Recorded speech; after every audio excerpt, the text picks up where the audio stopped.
ఈరోజు శ్రీ వరహాలక్ష్మి నరసింహస్వామి దేవాలయంలో సంక్రాంతి ఉత్సవాలు అత్యంత ఘనంగా జరపడం జరుగుతుంది. అలాగే భక్తులందరూ కూడా వచ్చి ఈ సంబరాల్లో పాల్గొనడం జరుగుతుంది. ఈ రోజు భోగి సందర్భంగా భోగమంట కూడా వేయడం జరిగింది. భక్తులందరూ కూడా అందులో పాల్గొనడం జరిగింది. అలాగే సంక్రాంతి పండుగ అనేది ధనిక పేద అనే తారతమ్యం లేకుండా అందరూ కూడా అత్యుత్సాహంగా జరుపుకునే పండుగ ఇది.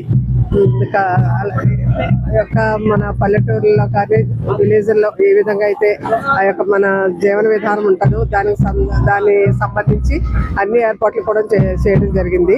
అలాగే భక్తులకు ముగ్గుల పోటీ కూడా ఏర్పాటు చేయడం జరిగింది. కొన్ని కల్చరల్ ప్రోగ్రామ్స్ కూడా పెట్టడం జరిగింది. ఎటువంటి అంతరాయం లేకుండా భక్తులకు దర్శనాలు చేసుకోవడానికి మంచి క్యూ లైన్స్ అన్ని ఏర్పాటు చేయడం జరిగింది. అలాగే భక్తులు అన్న వితరణ తీసుకునేటప్పుడు అన్నప్రసాదం స్వీకరించేటప్పుడు అన్న వితరణలో భాగంగా పొంగలి, పులిహోర, బూరెలు కూడా ఏర్పాటు చేయడం జరిగింది. కానీ భక్తులందరూ కూడా ఈ యొక్క ఉత్సవాల్లో ఉత్సాహంగా పాల్గొని ఈ యొక్క స్వామివారి కృపకు పాత్రలు అవుతారని కోరుకుంటూ మరొకసారి భక్తులందరికీ కూడా సంక్రాంతి శుభాకాంక్షలు తెలియజేసుకుంటున్నాను. నా పేరు నీలం లక్ష్మి అండి.